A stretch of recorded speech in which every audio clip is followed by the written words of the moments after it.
Okay, so this is the continuation of what we were doing earlier.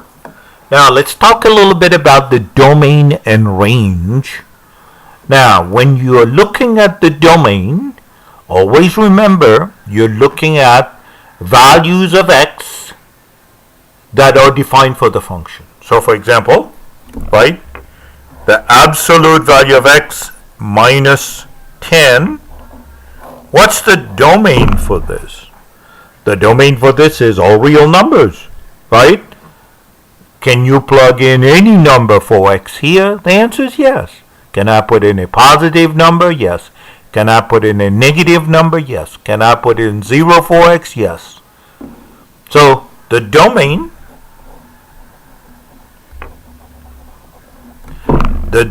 is all real numbers. Or you can write it negative infinity to infinity. Okay, that's the domain. What's the range? The range for this function is, notice that the range here is, can you ever get a negative number out of this whole function?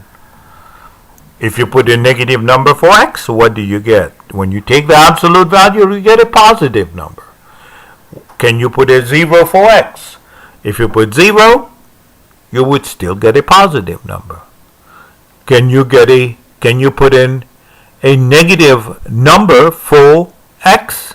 Can you put a positive number for x? You would still get a positive number. So negative number for x gives you a positive number. 0 will give you a positive number. Positive number because you are taking the absolute value. Right? The absolute value of anything is always positive. Right? Except for the absolute value of 0 is 0. Okay?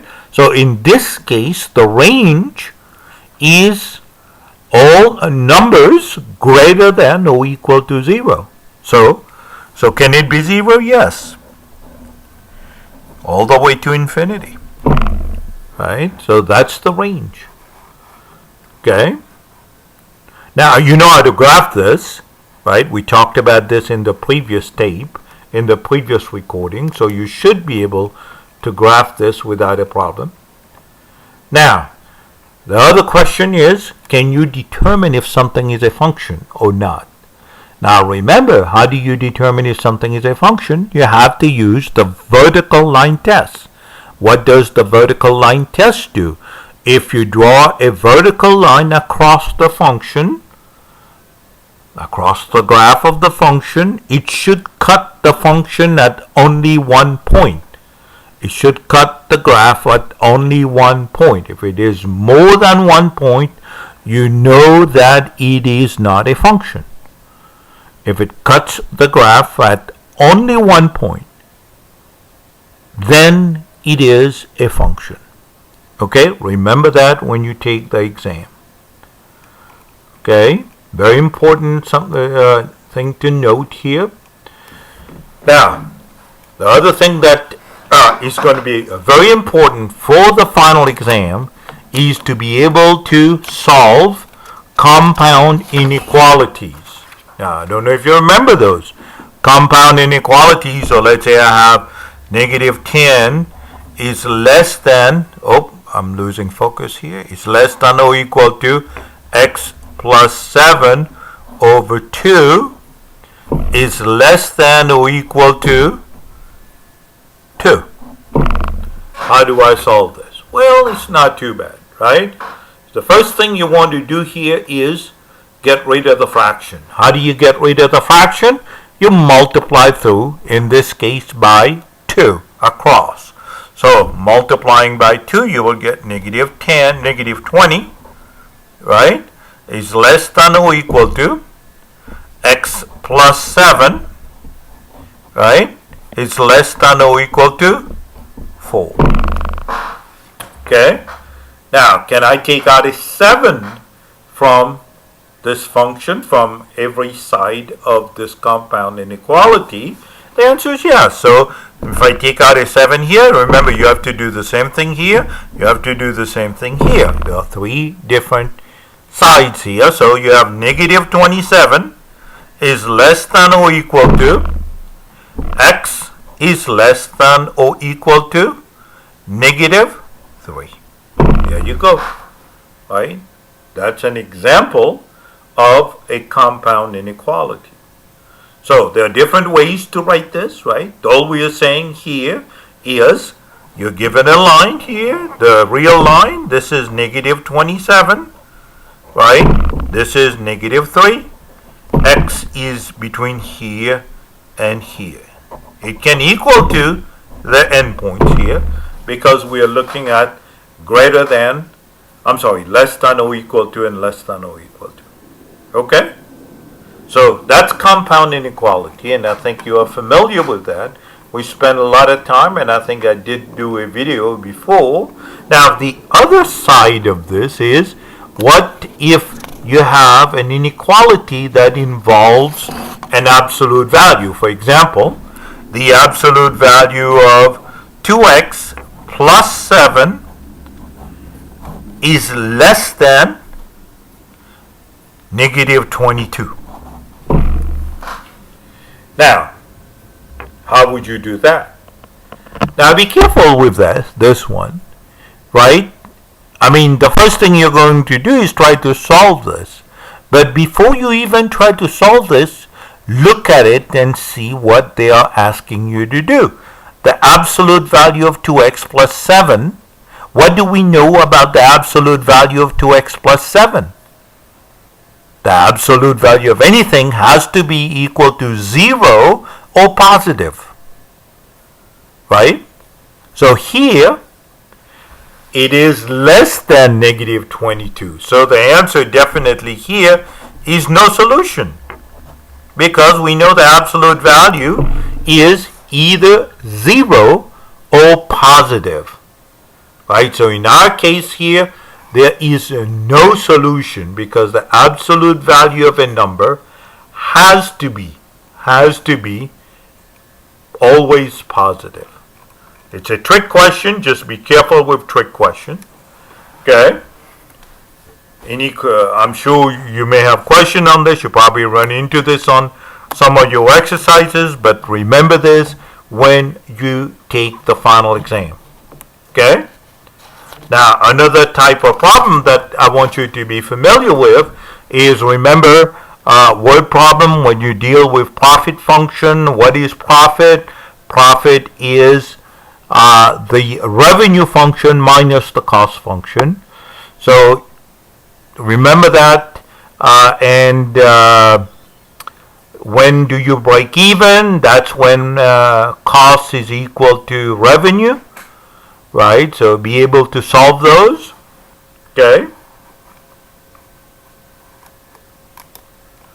Let me continue here. You should be able to multiply. You should be able to multiply two polynomials. Right, so if you multiply two polynomials, doesn't matter how many terms it has. Let's say I have x squared plus 2x plus 5 times x cubed plus 7x squared plus 22, 22x plus 5, or minus 5, or whatever you want. Right? Remember, this times this whole thing. X squared times this x cubed plus 7x squared plus 22x plus 5. Then plus 2x. 2x times the whole thing again. Then plus 5 times the whole thing again. Right? Then you simplify. Then you collect your like terms. And of course, you add your constant until it is simplified. Okay? So always remember that. It doesn't matter how many terms you have. Right? Sometimes you have to multiply them out, and once you multiply them out, it gets a little bit confusing because you have a lot of terms to simplify. So that should just take your time slowly and make sure you get it right. Okay? Always double check your answers. right? Go back and look at them and make sure you did it right. It's always good to double check. Okay? So you should be able to know how to do long division, right? You should be able to know how to do long division. You should be able to factor. Remember, by grouping, right? So remember, if I have something like 5x squared, 5x plus 1 to the squared, plus 16x cubed times 5x plus 1. Notice that 5x plus 1 here is common. So I can factor that out. Okay, that can be u. You can even use a u substitution. Right? So when you factor it out, what do you get? Let's see.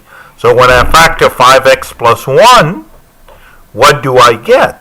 I'm factoring in 5x plus 1 here. So I'm left with 5x squared, right, times 5x plus 1, right, parentheses, plus 16x to the cube, because I just factored that 5x plus 1. Okay, remember, if you double check here, this times this will give you your square back. This times this will give you this one back. Now what do you do next? Well, you simplify. 5x squared times 5x gives us 25x to the cube. So you have 5x plus 1 times 5x squared times 5x squared gives us 25x to the cube. 5x squared times plus 1 is 5x squared plus 16x to the cube. Now you collect the like terms, collect your like terms, right? So 25x to the cube plus 16x, I'll let you solve that, plus 5x squared. Okay? 41x cubed plus 5x squared times 5x plus 1. Okay? Now notice that sometimes you may not be able to factor. Of course, there are some polynomials that cannot be factored, right? They are called prime polynomial, and it's okay not to be able to factor something. Okay? So I'm going to stop right now because 15 minutes has gone by, and then I'm going to continue. Okay, hang in there. I'll be